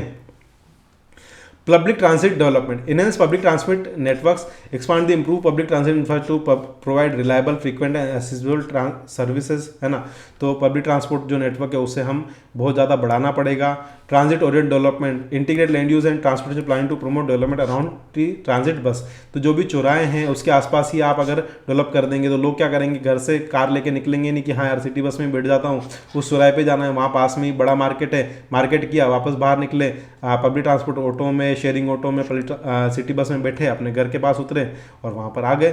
तो एक तरह से ये क्या करेगा कि इससे फायदा मिलता है। Active transportation pedestrian infrastructure, walkability and accessibility, create pedestrian friendly environment with safe sidewalks, crosswalk and pedestrian pathways. तो हम लोग क्या कर सकते हैं कि पेडेस्ट्रियन के लिए, जो पैदल चलने वाले लोग हैं उनके लिए एक स्पेशल फुटपाथ जो है, साइडवॉक्स है, वो क्रिएट कर सकते हैं। आजकल आपने देखा होगा कि रोड क्रॉस करने के लिए या तो अंडरपास होता है या ऊपर से ओवरब्रिज होता है ना पब्लिक के लिए, ठीक है। तो इस टाइप का इंफ्रास्ट्रक्चर डेवलप कर सकते हैं। साथ ही हम साइकिलिंग का इंफ्रास्ट्रक्चर डेवलप कर सकते हैं, है ना। उनके लिए प्रॉपर सिक्योर पार्किंग होनी चाहिए, साथ ही उनके लिए एक प्रॉपर लेन होनी चाहिए। तो इस टाइप से हम, ताकि साइकिलिंग वालों को भी हम मोटिवेट कर पाएँ। Infrastructure maintenance and upgrades, regular maintenance, ensure proper maintenance and timely upgrades of transportation infrastructure including road, bridge and public transportation system। तो जो रोड्स हैं वो टाइम टू टाइम अपग्रेड किए जाएं, bridges time to time upgrade किए जाएं, public transportation system उसे time to time upgrade किया जाए। Modernisation initiative, implement modern technologies and design for safer more efficient transportation infrastructure. हमें मॉडर्नाइजेशन इनिशिएटिव लेने हैं जिससे हम सेफ इफिशिएंट ट्रांसपोर्टेशन इंफ्रास्ट्रक्चर की तरफ आगे बढ़ सकते हैं। Transportation equity and accessibility, equitable access, सभी वर्गों के लिए जो ट्रांसपोर्टेशन है वो इक्वली एक्सेसिबल होना चाहिए, है ना, अलग अलग कम्युनिटीज़ के लिए, और अफोर्डेबल होना चाहिए। देखिए आपने देखा होगा सिटी बस की जो प्राइसिंग होती है वो नॉर्मल प्राइसिंग से कम होती है। क्यों? क्योंकि उन्हें जो पेट्रोल होता है उसके ऊपर टैक्स नहीं लगता। मतलब जो गवर्नमेंट ऑफ इंडिया, मतलब सेंट्रल गवर्नमेंट और स्टेट गवर्नमेंट आपके पेट्रोल के ऊपर टैक्स लेती है। जैसे आपके यहाँ पर अगर पेट्रोल का प्राइस 110 रुपये है तो पेट्रोल का ओरिजिनल प्राइस है 40 रुपये, सॉरी हाँ, है ना, 100, है ना, 40 के बाद आप देख सकते हो 35 रुपये उसके ऊपर सेंट्रल गवर्नमेंट टैक्स लेगी, 35 रुपये उसके ऊपर स्टेट गवर्नमेंट टैक्स लेगी। तो 70 और 40 110 रुपये। तो ये टैक्स कहीं ना कहीं वो ये भी आधा अपना टैक्स कम कर देगी, ये भी आधा अपना टैक्स कम कर देगी, 40 रुपये कम हो जाएगा या 50-60 रुपये के आसपास उन्हें पर लीटर वो पेट्रोल मिल जाता है। तो उस कारण वो है अफोर्डेबल ऑप्शन हम उन्हें प्रोवाइड कर सकते हैं। Land use and transportation integration, transit oriented development, align land use planning with transportation infrastructure to create compact mixed use development and transit corridor, जो भी ट्रांजिट कॉरिडोर है उनके आसपास हम मिक्स यूज डेवलपमेंट कर सकते हैं कि लोग वहीं पर ही रहें, नीचे आएँ, पास में पब्लिक हाउस मिल जाए, पास में उन्हें मार्केट मिल जाए। Smart growth principle, promote denser mix use development to reduce dependency on automobile and promote walkable neighbourhood. तो वही कि हमें क्या करना है कि ऐसे डेवलपमेंट को बढ़ावा देना है जिससे कि लोग वॉकिंग डिस्टेंस पर ही जाकर अपनी ज़रूरत के सामान को खरीद पाएँ, जिससे जो ऑटोमोबाइल है, जो गाड़ियों का यूज़ है वो कम से कम हो। Safety measures, traffic safety programme, implement measures to improve road safety including traffic calming techniques, improve signage, education campaign. तो टाइम टाइम पर सिटी के अलग अलग एरिया में हम एजुकेशन कैंपेन्स लगाकर लोगों को बोल सकते हैं कि अवेयर कर सकते हैं। साथ ही ट्रैफिक कामिंग मेजर्स जैसे स्पीड ब्रेकर हो गया, है ना, हम्प हो गया, बड़े बड़े स्पीड ब्रेकर हो गए, ठीक है। उसके अलावा इस जो आपकी लाइट हो गई, ये ट्रैफिक काल्मिंग मेजर्स होते हैं ना, लाइट जो होती है, इस टाइप के मेजर्स हम ले सकते हैं। Vision zero initiative, adopt vision zero strategies aim to eliminating traffic fatalities and serious injuries. तो आपका विजन जीरो होना चाहिए कि जीरो लोग मरे, मतलब है ना, फैटलिटीज मतलब मृत्यु हो। तो ऐसा आपको सिस्टम डेवलप करना है जिसके कारण जो लोग हैं वो उनकी मृत्यु के चांसेस ना के बराबर हों और सीरियस इंजरीज के चांसेस जो हैं वो ना के बराबर हों। सब लोग सीट बेल्ट कंपलसरी है, डबल हेलमेट कंपलसरी है, इस टाइप के इनिशिएटिव हमें लेने पड़ेंगे। Environmental consideration, sustainable transportation, promote environmental friendly transportation mode such as electric vehicle, encourage use of alternative fuels. Green infrastructure का भी यूज़ कर सकते हैं, है ना, transportation project to mitigate environmental impact का यूज़ करते हुए। ग्रीन इंफ्रास्ट्रक्चर जैसे आप बोल सकते हैं कि सिटी बस के लिए अलग से लेन प्रोवाइड कर दें, वहाँ पर इलेक्ट्रिकल बसेज आप यूज़ कर सकते हैं, ठीक है, इलेक्ट्रिकल व्हीकल आप यूज़ कर सकते हैं। इंटेलिजेंट ट्रांसपोर्ट सिस्टम बहुत ज़्यादा इंपॉर्टेंट है ट्रैफिक मॉनिटरिंग के लिए। Use ITS for real time traffic monitoring, adaptive signal control and dynamic route guidance to manage traffic flow efficiently. जो भी ट्रैफिक फ्लो हो रहा है उसको इफिशिएंटली मैनेज करने के लिए हमें रूट गाइडेंस होनी चाहिए। ऐसे सिस्टम होने चाहिए कि इस पर्टिकुलर एरिया में जाम लग रहा है तो यहाँ का जो सिग्नल है वो जो यहाँ का उसको इधर की साइड का इशारा कर दे कि आप ये वाला रूट ले लीजिए जिसके थ्रू आप जल्दी पहुँच पाएंगे, है ना। तो ऐसी कुछ चीज़ें होनी चाहिए। डेटा एनालिटिक्स का बहुत ज़्यादा यूज़ होता है। Utilise data analytics to optimise transportation operation, enhance safety and plan future infrastructure upgrades. तो हम लोग फ्यूचर जो इंफ्रास्ट्रक्चर है उसके अपग्रेड को प्लान कर सकते हैं, है ना, डेटा का यूज़ करते हुए। पब्लिक पार्टनरशिप, तो ये सारा का सारा काम, पैसे की बहुत बड़ी दिक्कत आती है, तो सभी लोगों की पार्टनरशिप होनी चाहिए, है ना। Partner with private entities for funding innovation and implementation of transportation project. जो भी ट्रांसपोर्टेशन प्रोजेक्ट हैं उनकी फंडिंग के लिए उसके अंदर क्या क्या इनोवेशन है और उनको इम्प्लीमेंट करने के लिए हमें प्राइवेट प्लेयर्स के साथ कोलैबोरेशन करना पड़ता है। इनोवेटिव फाइनेंसिंग होनी चाहिए। पब्लिक प्राइवेट पार्टनर मॉडल जो है लार्ज स्केल के जो ट्रांसपोर्टेशन इंफ्रास्ट्रक्चर है वो डेवलपमेंट में ये काम आते हैं। जैसे अभी नितिन गडकरी जी जो हैं पूरे इंडिया में इतने लाखों करोड़ों रुपए के हाईवे बना रहा है। लाखों करोड़ रुपए ऐसा थोड़ी कि सरकार के पास आज है, वो बोल रही कि आप 15 साल तक टोल वसूलना, आप अभी पैसा लगाओ और आगे 15-20 सालों तक आप अपनी कमाई करो, है ना। इसी तरह community engagement in feedback, stakeholder involvement, engage the community and stakeholder in transportation planning process to gather feedback and incorporate local needs. तो जो भी लोकल नीड्स हैं उनको ध्यान में रखते हुए जो भी कम्युनिटी हैं, जो भी स्टेक होल्डर्स हैं, उनका इन्वॉल्वमेंट बहुत ज़्यादा जरूरी है। Conduct public consultation to ensure transportation project. जो भी ट्रांसपोर्टेशन प्रोजेक्ट आप उस एरिया में ला रहे हैं तो एक बार वहाँ पर जो पब्लिक रह रही है, जो लोग रह रहे हैं, उनसे कंसल्टेशन बहुत ज़रूरी है, वो जरूर कर लें। Transit accessibility and universal design. Accessibility standards ensure transportation facilities and service adhere to universal design principle for people with disabilities and diverse mobility needs. तो जो फैसिलिटीज़ हैं एक यूनिवर्सल डिज़ाइन प्रिंसिपल होना चाहिए, जो पर्सन विद डिसेबिलिटीज़ हैं वो लोग भी उसको यूज़ कर पाएँ। Barrier free access, implement measure to provide barrier free access to transportation for all individual. सभी के लिए मतलब किसी भी टाइप का बैरियर उसके अंदर नहीं होना चाहिए।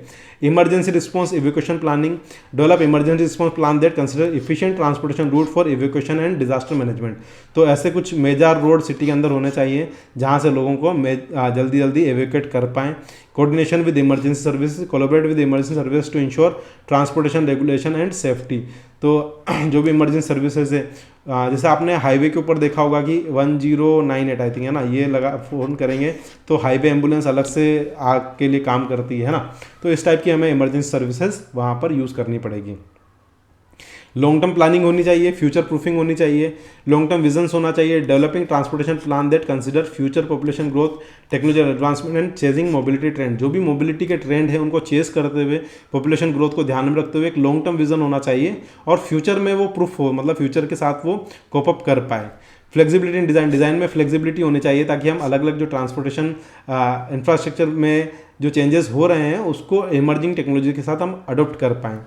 Policy and regulatory framework, transportation policies establish comprehensive transportation policies that guide sustainable and equitable transportation development. Regulatory compliance ensure compliance with transportation regulation and safety.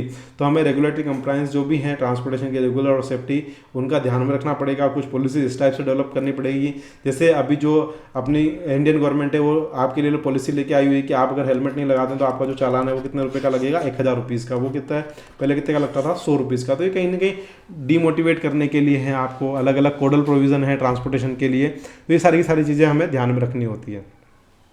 Education and behaviour change, awareness campaigns conduct educational program to promote responsible transportation behavior including the use of public transportation, carpooling and sustainable commuting. Carpooling का मतलब क्या होता है कि जैसे एक ही car के अंदर जो है 4 लोग, जैसे मान लीजिए मैं और मेरे जैसे 4 फैकल्टी लोग हैं, वो किसी कॉलेज में पढ़ाने जाते हैं ना, तो अगर कोई एक फैकल्टी हम चारों के पास कार है तो 4 कार खत्म हो रही है ना, 4 कारों का पेट्रोल लग रहा है। तो हमने आपस में बात किया कि एक दिन आप ही कार यूज़ करेंगे, एक दिन मेरी यूज़ करेंगे, एक दिन आपकी यूज़ करेंगे, एक दिन मेरी यूज़ करेंगे। इस टाइप से हाँ, चारों में से केवल एक ही जने का पेट्रोल जल रहा है और एनवायरमेंटल के ऊपर उसका इम्पैक्ट भी मिनिमम आ रहा है। इस कॉन्सेप्ट को बोलते हैं car pulling.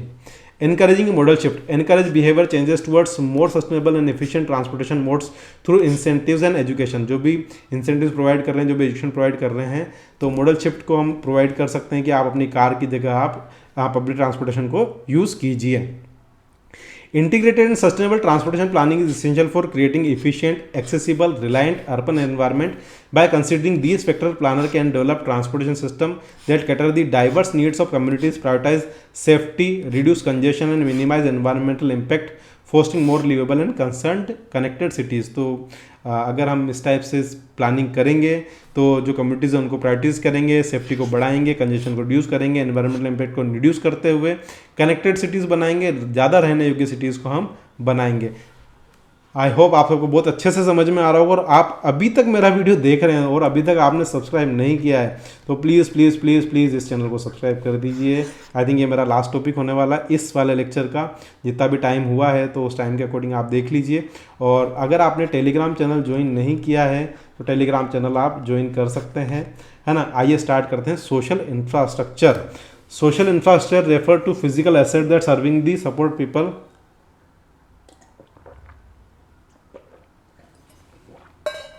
and enable them to participate fully in society. It encompasses a wide range of facilities such as जैसे एजुकेशन हो गया, हेल्थ केयर हो गया, हाउसिंग सोशल हो गया, सर्विस हो गया, पार्क हो गया, रिक्रिएशन फैसिलिटी हो गया, पब्लिक ट्रांसपोर्टेशन हो गया।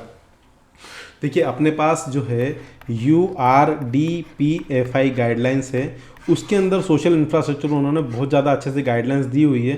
तो मेरा आप सबसे निवेदन रहेगा कि URDPFI गाइडलाइंस का, वैसे तो आप एक मेरा वीडियो है RPSC वाला, वो वाला वीडियो ज़रूर देख लीजिए। और साथ ही आप लोग URDPFI इंटरनेट पर जाकर आप गूगल पर लिखेंगे तो ये गाइडलाइंस वहाँ से डाउनलोड कर लीजिए। और उसमें सोशल इंफ्रास्ट्रक्चर वाला जो प्रोजेक्ट है उसके अंदर जो उन्होंने चीज़ें दी हुई है वो ज़रूर आप पढ़ लें, है ना। ये आपके एग्जाम के लिए बहुत ज़्यादा इंपॉर्टेंट होने वाला है। Importance of social infrastructure, human capital development. Social infrastructure plays a crucial role in human capital development by providing access to quality education and healthcare, enabling individual to acquire the skills, knowledge needed to succeed in the modern economy. तो जो social infrastructure है वो human capital development, मतलब आदमी को बढ़ावा देने के लिए, उनकी नॉलेज बढ़ाने के लिए, मॉडर्न इकोनॉमी में सक्सेसफुल होने के लिए better health care, better education system, है ना, वो बहुत ज़्यादा ज़रूरी है। Social inclusion and equity, social infrastructure promote social inclusion equity by ensuring that everyone has access to essential social services, their background, income and location. तो किसी भी लोकेशन पे वो रह रहा हो उसे वहाँ पास ही में हॉस्पिटल मिलना चाहिए, पास ही में गवर्नमेंट स्कूल मिलना चाहिए, कैसा भी हो, इनकम ग्रुप हो, है ना, सभी के लिए चीज़ें होनी चाहिए। Economic productivity, social infrastructure contribute the economic productivity bye fostering a healthy educated and skilled workforce, creating a more attractive environment for investment and business development. जो भी बिजनेस आप डेवलपमेंट कर रहे हैं उसके लिए एक अच्छा एनवायरनमेंट क्रिएट करना पड़ेगा। community cohesion and resilience. Social infrastructure strengthen community cohesion and resilience by providing space for social interaction, promoting civic engagement and supporting vulnerable population. जो भी कम्युनिटी है उन सबको कोहेजन मतलब सभी को साथ में लेके जो भी ज़रूरतमंद लोग हैं उनके लिए हमें सोशल इंफ्रास्ट्रक्चर को बढ़ावा देना है। जो हम हॉस्पिटल बना रहे हैं, जो गवर्नमेंट स्कूल्स बना रहे हैं, है ना, उसके लिए उनको यूज़ करना है।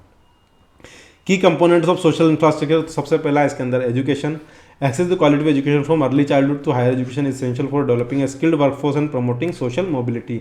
सभी लोग जो हैं उनको एजुकेशन का अधिकार है, समानता का अधिकार है, हमारे लिए कॉन्स्टिट्यूशन में भी इसका वो है। तो साथ ही उसके लिए जो भी जैसे आपके एरिया में 2 किलोमीटर के अंदर एक प्राइमरी स्कूल है ना, प्राइमरी स्कूल होना चाहिए। फिर 5 किलोमीटर के अंदर एक मेगा 12वीं तक का एक स्कूल होना चाहिए। साथ ही 5 किलोमीटर के अंदर एक कॉलेज अवेलेबल होना चाहिए, है ना, हायर एजुकेशन के लिए। तो ये सारे के सारे जो भी इसके बेसिक्स हैं वो आपको URDPFI गाइडलाइन में मिल जाएंगे ना। आपको वो डाउनलोड करनी है, इंटरनेट पे जाके आप लिखेंगे URDPFI urban and regional development plan formulation and implementation, इसकी फुल फॉर्म है, तो ये ध्यान में रखना है आपको। फिर इसके अंदर आती है health care facilities, universal access to affordable and quantity health care crucial for maintaining a healthy population, reducing the health disparities. जो हेल्थ के कारण परेशानियां हो रही है उसके लिए हम जैसे अब आप है ना, इसमें भी अलग अलग कैलकुलेशन है अलग अलग पॉपुलेशन के लिए।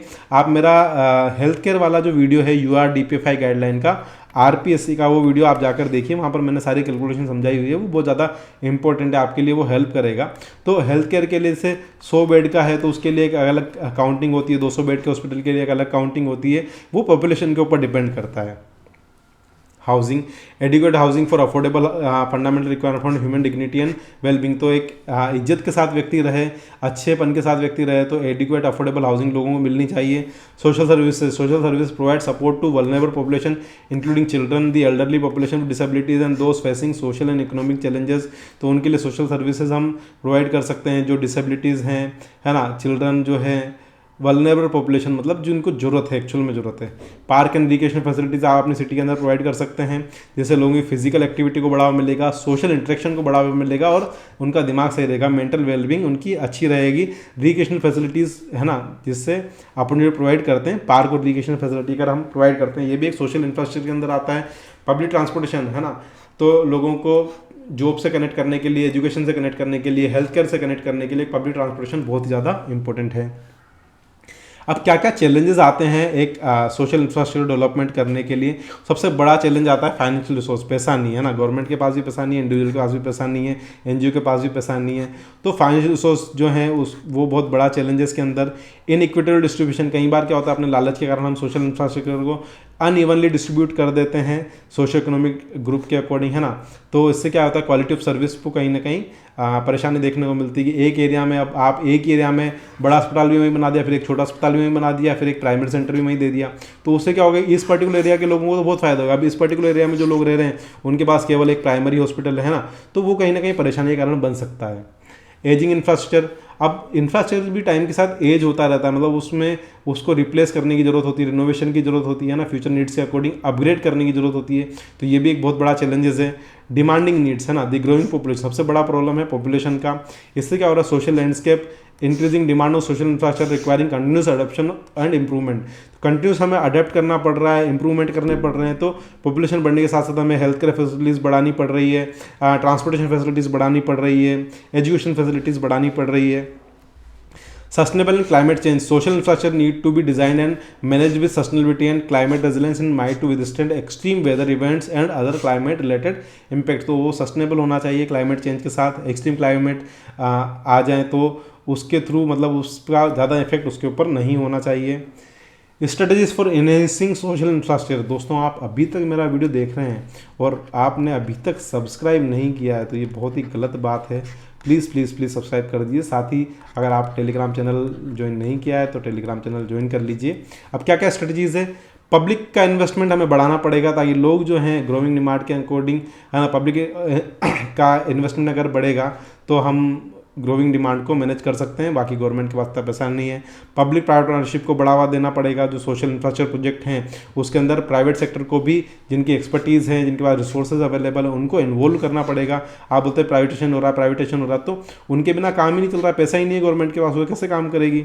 कम्युनिटी का एंगेजमेंट, जो भी अलग अलग कम्युनिटीज़ हैं, तो जो सोशल इंफ्रास्ट्रक्चर प्रोजेक्ट्स हैं उनको उनकी प्रायोरिटीज़ के अकॉर्डिंग कंसिडर करना पड़ेगा। उनको कहीं ना कहीं इन्वॉल्व करके हम सोशल इंफ्रास्ट्रक्चर को बढ़ावा दे सकते हैं। साथ ही जो टेक्नोलॉजिकल इनोवेशन जो अभी हो रहे हैं, efficiency, effectiveness and accessibility of social infrastructure services के लिए हम जो टेक्नोलॉजिकल इनोवेशन है उनका यूज़ कर सकते हैं। डेटा ड्रिवन डिसीजन मेकिंग, जो भी डेटा हम यूज़ करते हैं, मैंने आपको बताया कि अगर मुझे एक फ्लाईओवर बनाना तो वहाँ पे पहले मैं क्या करूँगा, सर्वे करूँगा, व्हीकल काउंट करूँगा कि वो अपनी जो लिमिट है उस पर पहुँचा है या नहीं पहुँचा है, उसके बाद में फ्लाईओवर बनाऊँगा। तो डेटा का हम बहुत ज़्यादा यूज़ कर सकते हैं। साथ ही सोशल इंफ्रास्ट्रक्चर को इंप्रूव करने के लिए भी हम डेटा वाइज काम करते हैं। Sustainable design construction, sustainable principle जो हैं उनको हम इनकॉर्पोरेट कर सकते हैं ताकि इन्वायरमेंट के ऊपर जो है मिनिमम आए। रेगुलर मेंटेनेंस और अपग्रेड, लॉन्ग टर्म के लिए हमें इसको काम में लेना है। लॉन्ग टर्म फंक्शनलिटी को ध्यान में रखते हुए उसका टाइम टू अपग्रेड और उसका इनोवेशन और मेंटेनेंस टाइम करते रहना पड़ेगा।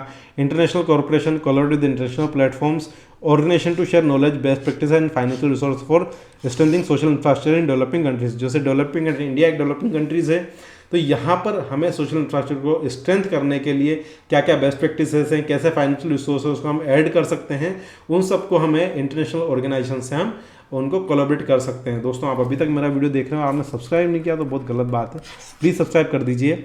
Bye addressing the challenges and implementing effective strategies, develop government, communities and international organisation can work together to develop and maintain robust social infrastructure, support wellbeing and citizen to more equitable, prosperous and resilient society. तो जो government agencies हैं, जो लोग रह रहे हैं, उनको एक अच्छा प्रॉस्पर सोसाइटी डेवलप करने के लिए आपस में कोलैबोरेट करना चाहिए और पब्लिक के वर्क के लिए काम करना चाहिए। आई होप आप सबको बहुत अच्छे से समझ में आया होगा, और समझ में आया है तो प्लीज़ प्लीज़ प्लीज़ इस चैनल को सब्सक्राइब कर लीजिए। साथ ही हम लोग टेलीग्राम चैनल पे आपको टाइम अपडेट देते रहते हैं, टेलीग्राम चैनल भी आप ज्वाइन कर सकते हैं। मिलते हैं नेक्स्ट लेक्चर में जल्दी ही। Thank you so much.